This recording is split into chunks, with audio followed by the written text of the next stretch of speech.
Welcome back to Temporal Directive, the Star Trek fan podcast rewatching the entire franchise in chronological order. I'm Gary. And I'm Tom. We are breaching our Temporal Directive to bring you this special extra episode. Today, we are talking about Star Trek Starfleet Academy series Acclimation Mil.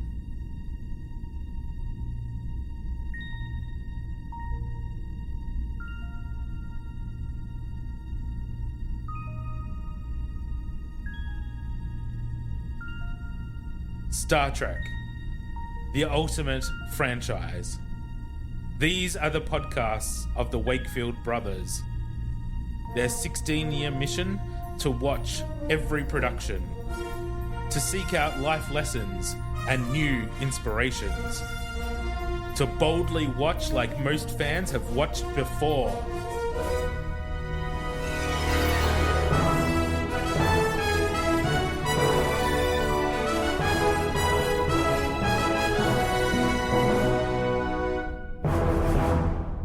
That is a mouthful. That is a mouthful of a title. I'm glad you said it. Hi, Tom. Well, hello. It's been ages. A long time. It's been a month at least since we recorded an episode. Ridiculous. So we are trying to catch up on Academy. So this is episode 5 of Academy. Yeah. 5. Yeah. This is the halfway mark. Yep. Amazing. Crazy. Before we get into the episode, just a reminder to everyone that we're doing these special bonus episodes as often as we can. They're supposed to be weekly, but it seems every time there's a new Star Trek series, one of us either gets sick or has leave. Yeah. It doesn't work well. We always end up playing catch up.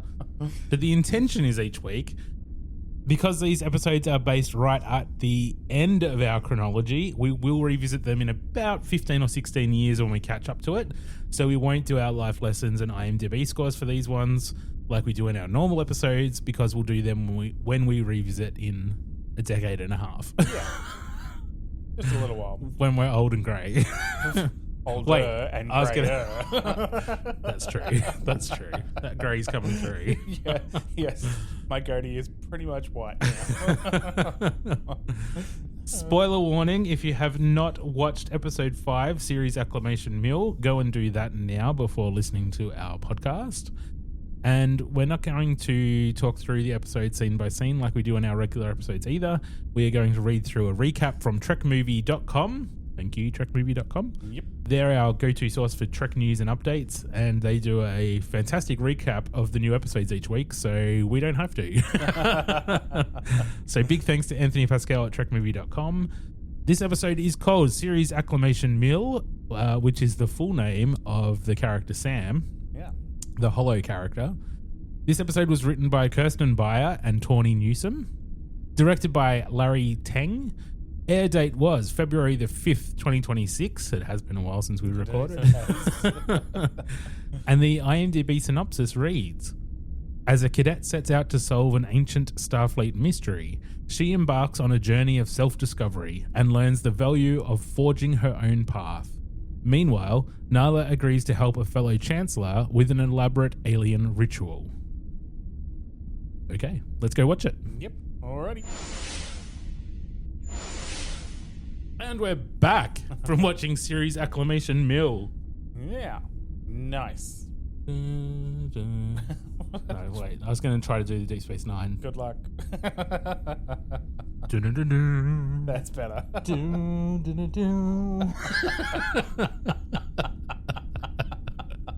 This was awesome. I loved this episode. This was fantastic. I'm a sucker for all this sort of old stuff though, like revisiting. You are a sucker for nostalgia. Yeah, I am. I really am. So I really, really enjoyed this. And to see Jake again was really good. And to revisit Cisco stuff is pretty cool. And they didn't answer the question because you can't answer the question, which is really good as well. I just loved everything about it. You loved everything about it. Well, pretty much everything. I'm sure as we go through, we'll talk about certain things.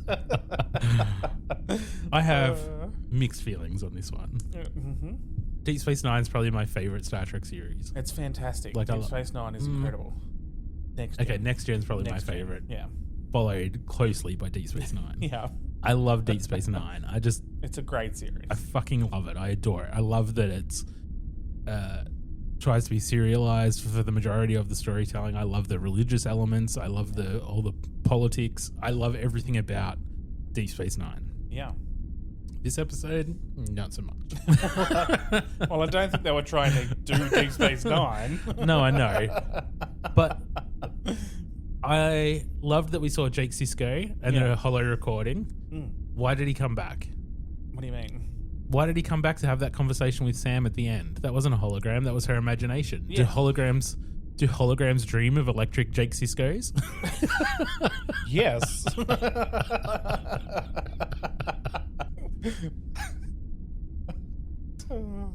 Okay. So what is the problem with them actually having that moment, though?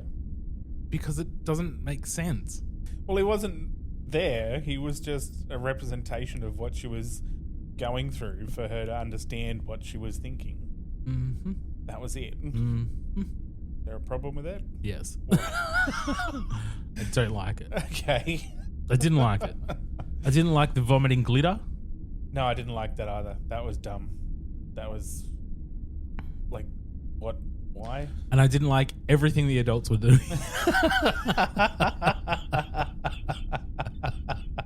So is there no saving grace for the adults in this one? Nothing. Okay. Nothing. Right. That whole alien ritual thing that they were doing just felt dumb. And it didn't go anywhere.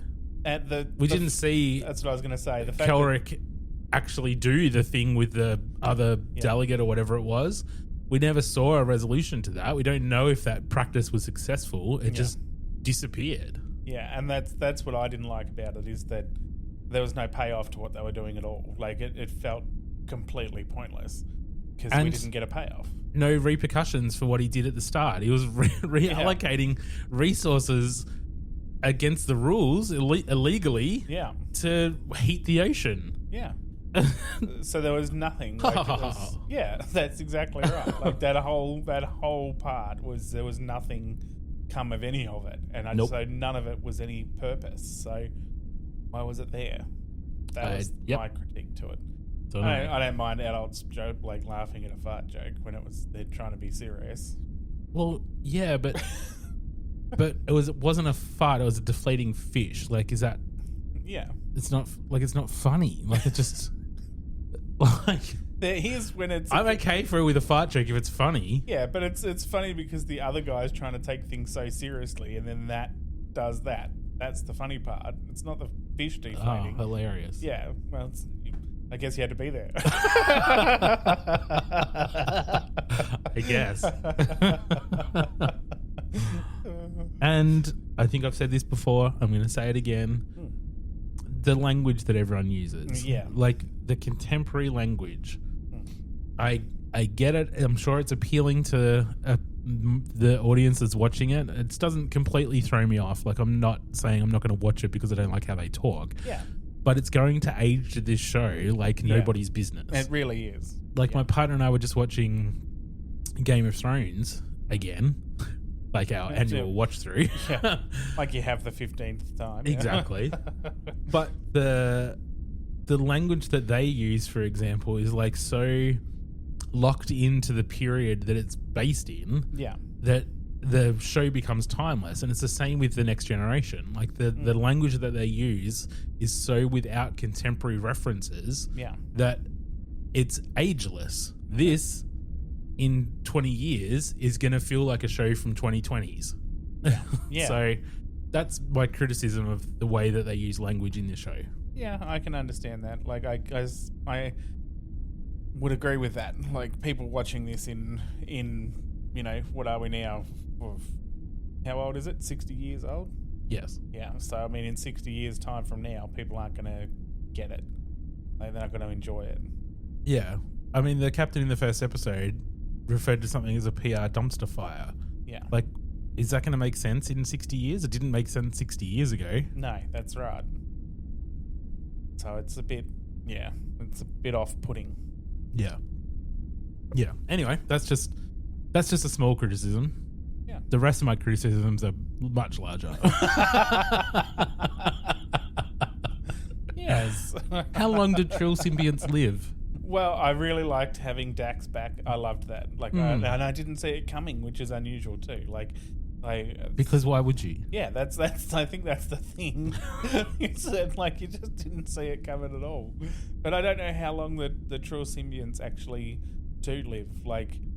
I guess I haven't really. I'm sure they mentioned it in something, but I'm sure they did talk about it in DS9. Yeah. I know they talked about the amount of hosts that they had was incorrect because they tried to tell people that it was a limited number of the Trill population that could actually hold a symbiont, but they were just bullshitting to the population. I remember that, but I can't remember the lifespan of a symbiont. Because you would mostly think that if they could join, that they could keep going.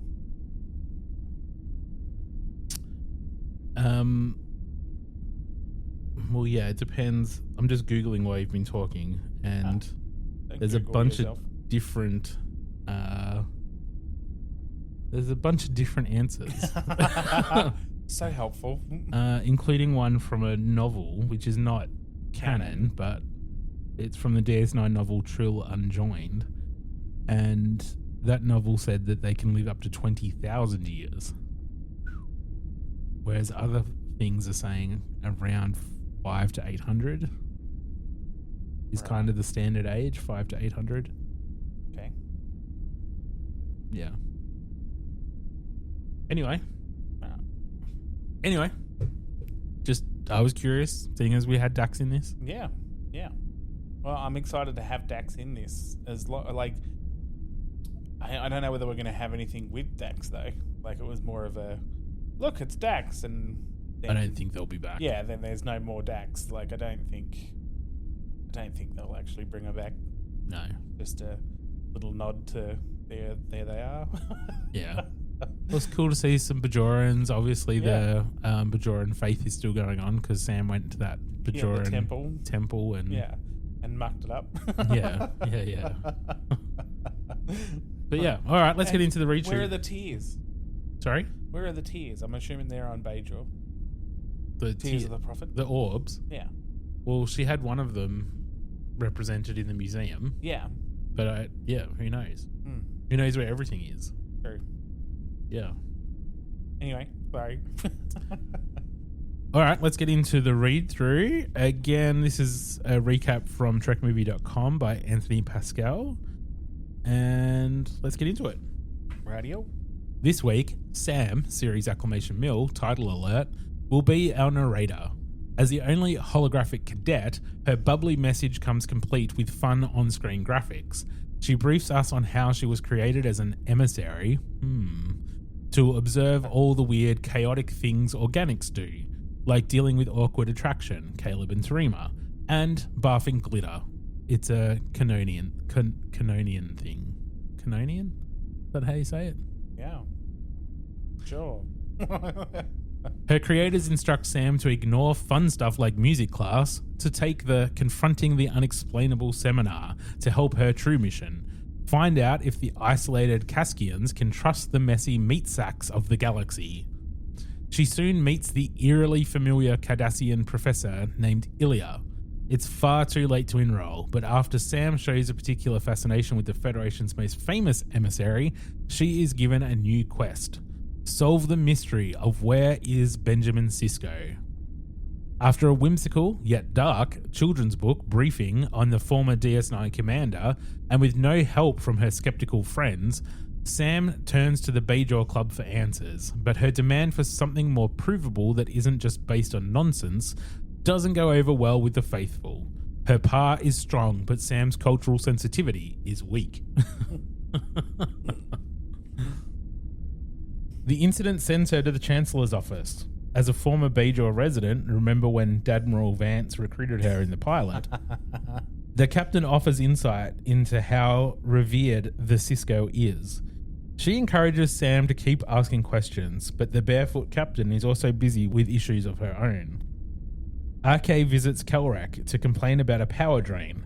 Turns out the War College commander is all flustered over the impending visit from the Chancellor of a military school from Alpharat, and he is trying to impress by heading up the ocean for her fire eels. Fretting and literally sweating with diplomatic meal prep, RK takes pity and offers to help, feeling guilty over the prank war fungal infestation. She also wants to set an example of cooperation, as their cadets are still at odds. She arranges a comita, is that? I think it was that. Comita soup meal with the Doctor and Commander Reno. Yeah. Perfectly paired for this hilarious trial run, complete with absurd rituals and inexplicable tableware. After Kelrak's questionable flute playing and thankfully skipping the interpretive dance, things seem to be going well as the rival commanders begin to find trust, but alien fish off-gassing breaks the spell. Kelrak is offended the others aren't taking this seriously and releases the resentment he's harboring, accusing RK of abandoning Starfleet during the burn. Dude, it's a fighting alien fish. Lighten up. Yeah. I'm with Kelrak. I didn't think that any of it was funny. Yeah, pretty much. I know here he's like, Anthony Pascal is like, oh, it was funny and just absurd and it was supposed to be hilarious, and I just thought it was dumb. Well, I mean, it wasn't overly funny. Like, even I wasn't like, laughing or nothing. I was just like, it was, I got what it was trying to do, but, it felt a little forced. It was shite. Sam's journey takes her to a virtual visit to the Cisco Museum to learn more of this husband, father, officer, and not entirely human baseball fan. A chat with the Bajoran orb leaves her without answers, so she turns to the family tree. Oh my god, it's Jake, all grown up. A hollow recording of Ben's son doesn't know what made his father a great emissary, but has plenty to say about what made him a great man. Damn straight. Later, Ilya helps Sam, pointing to Gumbo for possible answers. The photonic can't eat, so her friends sample the Cisco's Creole kitchen menu, which is entertaining but not very enlightening. Durham suggests visiting a bar where Cadet Ben Sisko once got into a fight with a Vulcan, and with her creators amping up the stakes, get answers or return to Kask forever, Sam heads there with her cadet friends. Caleb hacks Sam so she can imbibe. Vibe. It's IMBIBE. Oh, that's the wrong. Anyway, just saying. Caleb hacks Sam so she can get drunk and get the full experience with 12 holographic vodka shots. The War College jerks show up and things get tense between the groups, except for Kyle and J. Den, who didn't get the memo. Nor did Caleb and Tarima, who find a moment to kiss. But this is not their episode, so enough of that. Yeah. Sam is loving all the love, finding emotion and connection as a clue to understanding the Cisco. She dances like no one is watching while the war holes stand off against her friends. So she goes all Ben versus Q. Pow! That smug Romulan girl was totally asking for it though. Yeah. I liked the Cisco Museum scene. I liked seeing all those little archive bits from Deep Space Nine. Yeah. The Cisco's kitchen logo. Yeah. The DS9ers baseball hat. Cap. Yeah. Yeah, just if that was real. do love seeing that.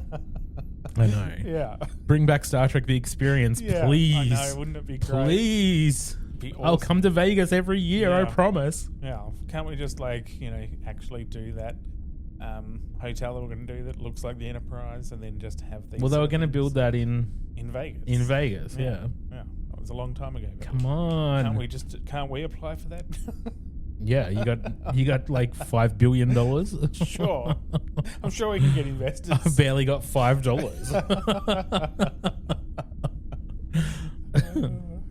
Back at school, the Doctor patches up the post-brawl boo-boos, and he is particularly disappointed with Sam, who is strangely desiring a burrito after Caleb sobers her up. She doesn't have any insight into Captain Sisko, but he did know Jake and greatly respected him as a fellow author. RK and Kelrak bury the hatchet and share a laugh, and he now has a better understanding of why she left Starfleet. Context is everything.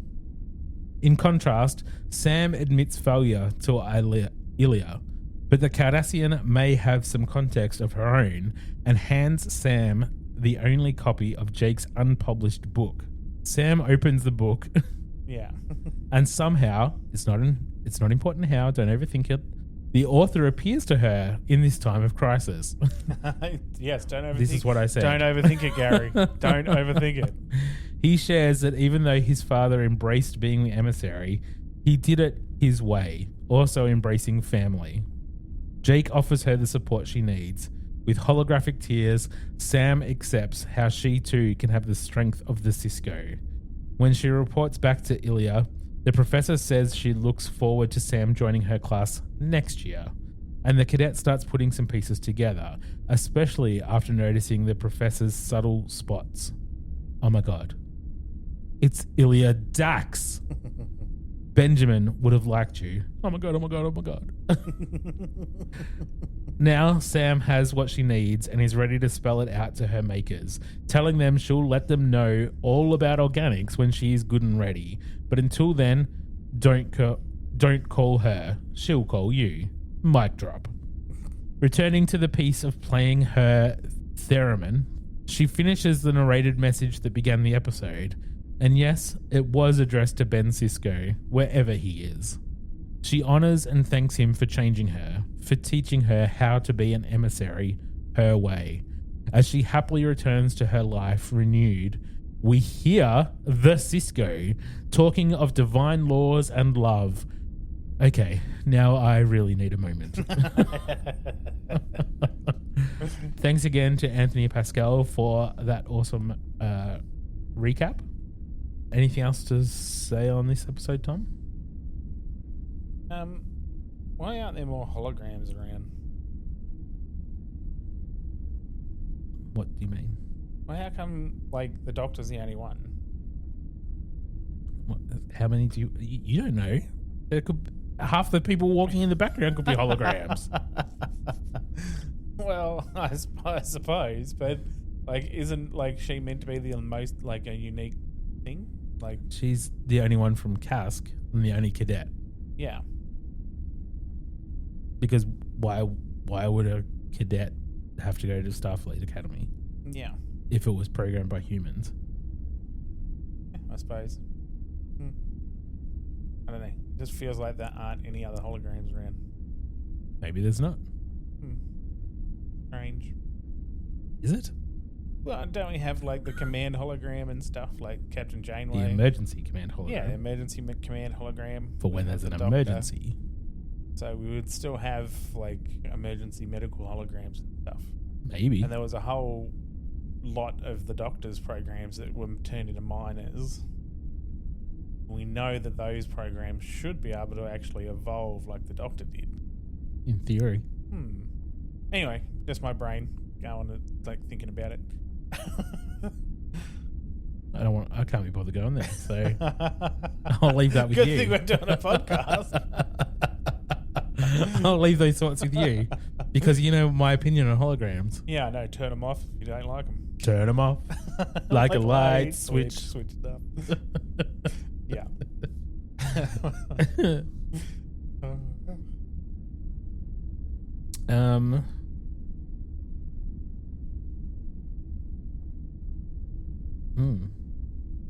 It was just a really good episode. I really liked the message in this episode. I really liked the Deep Space Nine callbacks. I liked seeing Jake. Yeah. I probably could have done without Dax.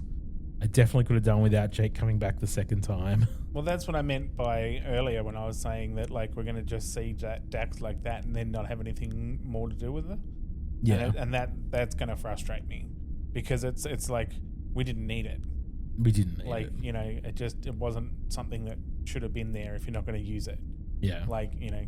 Well, she did say that I'll see you in my class next year, so maybe in season 2 we'll get Dax. Yeah, which would be kind of cool. But other than that, we'll see. Yeah, because it's a bit like a tease for no reason. Yeah. I mean, it was I mean, it's fun. We It's like fine. Dax. It's Everybody, nice. We love Dax. Yeah, but we love Jadzia. We love Jadzia. Because the next Dax was not exactly the best. She was okay. Yeah, she was fine. She just wasn't Jadzia. Yeah, that's right. Exactly. But, Yeah. Look, yeah, overall I thought it was a solid episode. It definitely was not my favorite. No.